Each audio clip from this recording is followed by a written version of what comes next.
On me pose souvent cette question. Imaginons que l'on ait eu un signal à 10 et que les cours baissent jusqu'à 9. Est-ce qu'il faut profiter de la baisse pour acheter dans le sens du signal qui a été donné ou est-ce qu'au contraire cela jette un trouble sur la réussite du trade?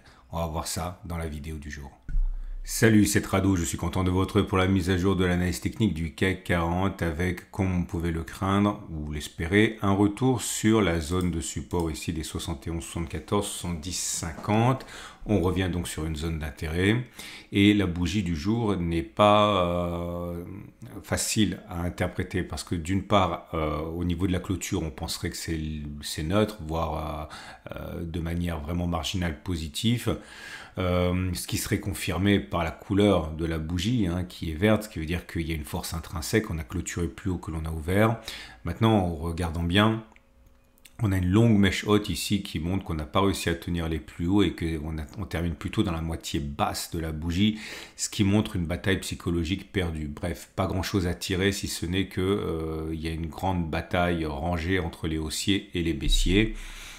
Mais les bougies Aiki-Nashi délivrent un signal complémentaire qui n'est pas favorable puisque vous avez une bougie rouge sans mèche haute, autrement dit il est plausible que l'on continue de baisser plutôt que l'on ait fait les plus hauts. Maintenant, il faut bien se souvenir de ce que j'ai dit hier. Si vous n'avez pas regardé cette vidéo, regardez-la parce qu'à la première bougie verte ici, on aurait un signal tel qu'il a été évoqué dans la vidéo précédente. J'aimerais également être complet en parlant de Three Line Break et ça va prendre tout son intérêt plus tard. Comme vous pouvez le constater, on est toujours sur un régime de bloc vert, autrement dit un régime de tendance haussière, régime pendant lequel eh bien, toutes les consolidations doivent être interprétées comme l'occasion d'aller chercher des points d'entrée pour repartir vers le haut. Et si vous comptez 3 bougies en arrière, il faudrait clôturer en dessous des plus bas des 3 dernières bougies. Enfin, ça s'appelle des blocs ici. Bon, allez, 7170 à la louche comme ça, avant d'inscrire un bloc rouge. Et tant qu'on n'a pas inscrit un bloc rouge, eh bien, excusez la palissade, c'est un bloc vert. Et donc à partir de là, on a alors je vais même pas parler des indicateurs techniques parce que bon, un bref aperçu montre que c'est complètement cacophonique avec un signal baissier au niveau du vortex, un signal limite haussier encore au KST, haussier à Rhône, haussier Trix, signal baissier avec le chiffre de cycle de Schaff. Bref, ça part dans tous les sens et c'est toujours ce qui se produit lorsqu'on est dans une période de trading range. Et à partir de là, effectivement, il faut éviter d'y accorder trop d'importance. Je ne dis pas que les indicateurs techniques n'ont pas d'importance en trading range, mais ça veut dire qu'il faut soit choisir des indicateurs techniques excessivement rapides, style stochastique, CCI, parce que les objectifs sont très courts, soit prendre des indicateurs techniques très très lents qui vont absorber l'inertie des évolutions. Mais le plus important à comprendre, et ça vous le savez parce que je le répète, et puis je ne suis pas le seul, que tant qu'on n'a pas assisté à une sortie du trading range, eh bien la stratégie la plus simple, c'est encore de spéculer à la baisse en haut et de spéculer à la hausse en bas, et avec des stops de protection en dehors du trading range. Pour ça, j'en ai déjà parlé, je ne vais pas m'apesantir trop là-dessus. On remarque également alors attendez, ça justement c'est l'objet de l'explication du jour. Alors, pas de backtest encore aujourd'hui parce que, je viens de le dire, les signaux sont assez versatiles, assez cacophoniques, donc je ne vais pas vous faire perdre du temps là-dessus, d'autant que vous savez très très bien que pendant les périodes de trading range, ils ont tendance à perdre de leur acuité. Moi j'aimerais vous parler d'une question qui revient régulièrement et qui pourrait m'être posée dès ce soir éventuellement par certains d'entre vous, donc je préfère prendre les devants. Regardez ça, non pas le super trend, regardez le SAR. Le SAR, vous savez, regardez, lorsqu'on a un bloc rouge, ici on l'a testé moult fois, eh bien il y a plus de 7 chances sur 10 de mémoire sur le CAC 40 en données journalières que l'on fasse une clôture au-dessus de la clôture de la bougie qui a culbuté le SAR plutôt que l'on aille casser le SAR à la baisse. Le SAR à la baisse, en l'occurrence, il a été quasiment touché ici, mais faites-moi confiance, il n'a pas été culbuté, sinon il serait rouge. Donc on l'a effleuré, mais on ne l'a pas déclenché. Donc autrement dit, le scénario reste toujours valable. Ça vient se conjuguer à autre chose, au potentiel de réussite. C'est justement ce que j'ai mentionné tout à l'heure avec le Three Line Break. On reste dans un régime de bloc vert.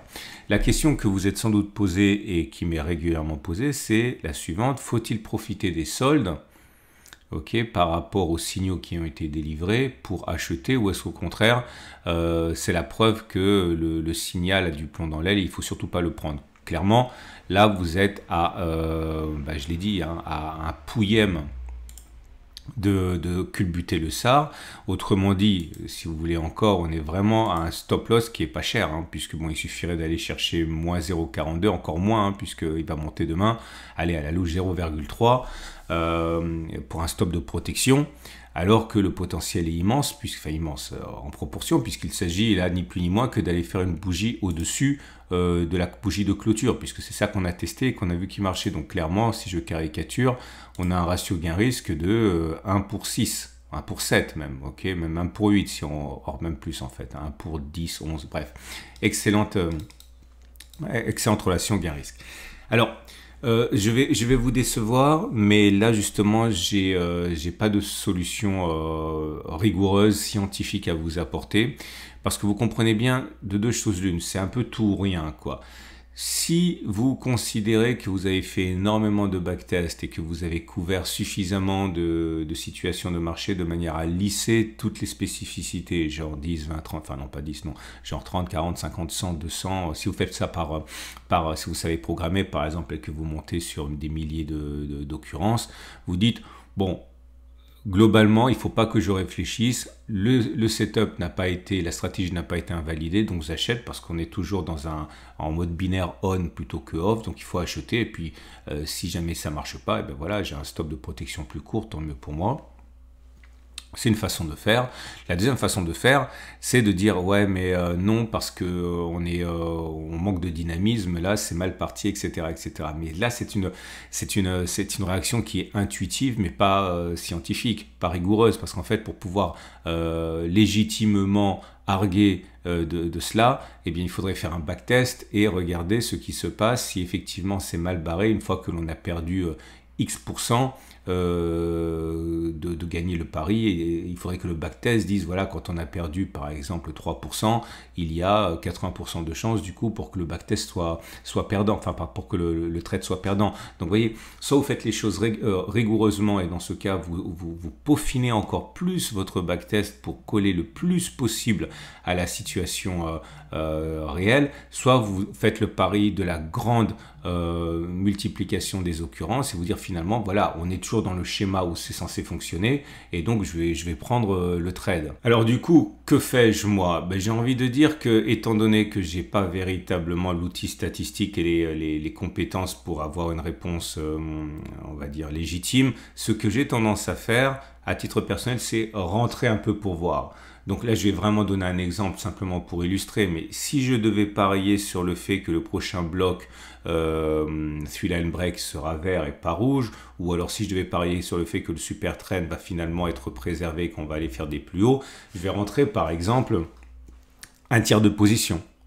Ok, un tiers de position, je me dis voilà, c'est vraiment pas cher parce que 1, c'est un tiers de position, donc un tiers de risque. 2, j'ai mon stop de protection qui est tout proche, donc à partir de là, effectivement, c'est vraiment un risque qui est très limité. Et si je vois une réaction, alors ça peut être un price action du genre une jolie bougie ou de quelque chose de ce genre, là, je rentrerai en profitant des soldes.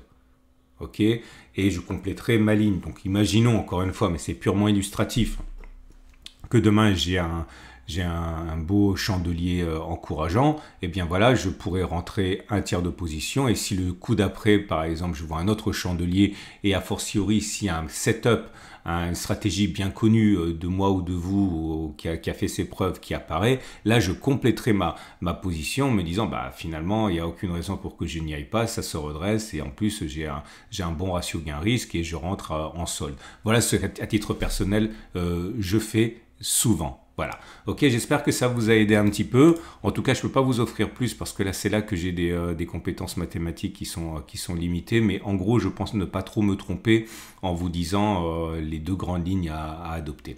Voilà, c'en est terminé de ce point dont j'espère qu'il vous apportera quelque chose. Et on passe tout de suite, on va tout de suite passer au trade du jour parce que tout est en trading range, Ishimoku, machin, etc. Donc ça sert à rien. Donc si vous êtes haussier, vous l'avez compris, vous savez ce que vous pouvez faire. Si vous êtes baissier, eh bien dans ce cas, moi à titre personnel, je ne vends pas quand on est sur des supports aussi importants. Il y a un support journalier, un support hebdomadaire.